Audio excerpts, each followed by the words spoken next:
Automatic block signalling. Railway में यह नई व्यवस्था बहुत तेजी के साथ शुरू की जाने वाली है।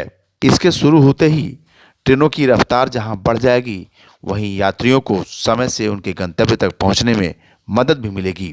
केंद्रीय बजट में पूर्वोत्तर रेलवे के लिए जो बजट की व्यवस्था की गई है, उसमें ऑटोमेटिक ब्लॉक सिग्नलिंग के लिए 1000 करोड़ रुपए का बजट निर्धारित किया गया है। पूर्वोत्तर रेलवे के सीपीआरओ की माने तो 6 प्रकार की निविदाएं इसके लिए आमंत्रित की गई हैं। इसमें जिस फर्म को काम आवंटित होगा, वह उम्मीद है कि 1 माह के बाद अपना कार्य प्रारंभ कर देगी, जिससे इस योजना को तेजी के साथ इस वित्तीय वर्ष में पूरा किया जा सके। रेलवे लगातार यात्रियों को बेहतर सुविधा मिल सके, तीव्रगामी व्यवस्था हो, जल्दी से जल्दी वो अपने गंतव्य स्थान तक पहुंच सकें, इस दिशा में लगातार प्रयास कर रही है। और इसी क्रम में पूर्वोत्तर रेलवे का जो मुख्य मार्ग है छपरा से बाराबंकी के बीच में, इसके बीच में ऑटोमेटिक ब्लॉक सिग्नलिंग सिस्टम लगाने के लिए कार्य स्वीकृत हुआ है। ये मेन लाइन इसमें है और सीतापुर से बुढ़वल एक खंड है, उसका है।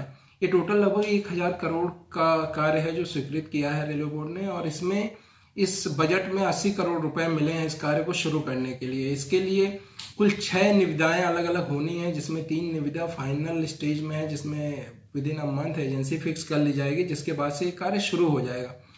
इसके फायदे क्या हैं, इस पे आते हैं। तो ऑटोमेटिक सिग्नलिंग सिस्टम लगने से सबसे पहली चीज़ ये है कि हर किलोमीटर पे एक सिग्नल लग जाता है।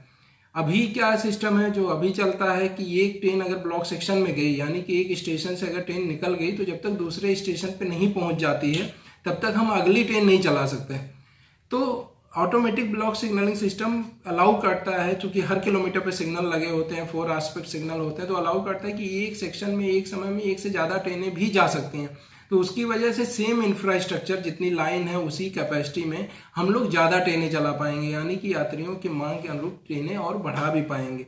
पहला फ़ायदा ये। दूसरा फ़ायदा है कि स्पीड बढ़ाने की जो बात आप पूछ रहे थे, जो ट्रेनों की स्पीड है वो ब्रॉडली देखा जाए तो 3 चीज़ों पर निर्भर करती है। एक है ट्रैक कैसा है, रोलिंग स्टॉक क्या है जो उस पर गाड़ी चल रही है, कोच और इंजन, और तीसरा होता है सिग्नल। तो ट्रैक की स्थिति अभी ऐसी है कि उस पर 130 kmph से गाड़ी चल सकती है। ट्रैक पिछले 2-3 वर्षों में लगातार जो पुराने ट्रैक थे उनको बदला गया है, और 60 kg के और बेहतर मजबूत स्लीपर और रेल लगाई गई हैं, जिससे कि हाई स्पीड पे ट्रेनें चल सकें। और उसके लिए इस बजट में भी 450 करोड़ रुपया सैंक्शन हुआ है, जिससे कि जो और बचे हुए काम है ट्रैक से रिलेटेड वो भी पूरे हो सकें। तो ट्रैक की दृष्टि से 130 के लिए तैयार हैं। इलेक्ट्रिफिकेशन होने की वजह से भी अभी जो इलेक्ट्रिक लोकोमोटिव हैं वो भी कैपेबल हैं कि 130 पे वो चल सकते हैं। हमारे पास 60 से ज़्यादा रेकों में एलएचबी कोचेस चल रहे हैं, वो भी हाई स्पीड के लिए कैपेबल हैं। केवल सिग्नल एक बॉटलनेक कहीं ना कहीं फंस रहा था, जिसकी वजह से हम लोग स्पीड 130 नहीं कर पा रहे थे। अब ये ऑटोमेटिक ब्लॉक सिग्नलिंग का कार्य होने से ये भी बॉटलनेक खत्म हो जाएगा, और आने वाले समय में हम लोग इस मेन लाइन खंड की स्पीड 130 बढ़ा के कर पाएंगे।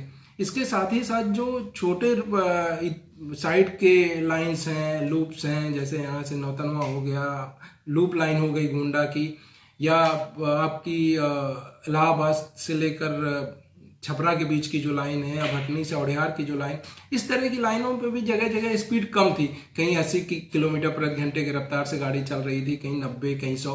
तो उन रूटों पर भी स्पीड बढ़ाकर 110 किया जा रहा है। मुकेश पांडे, ईटीवी भारत, गोरखपुर।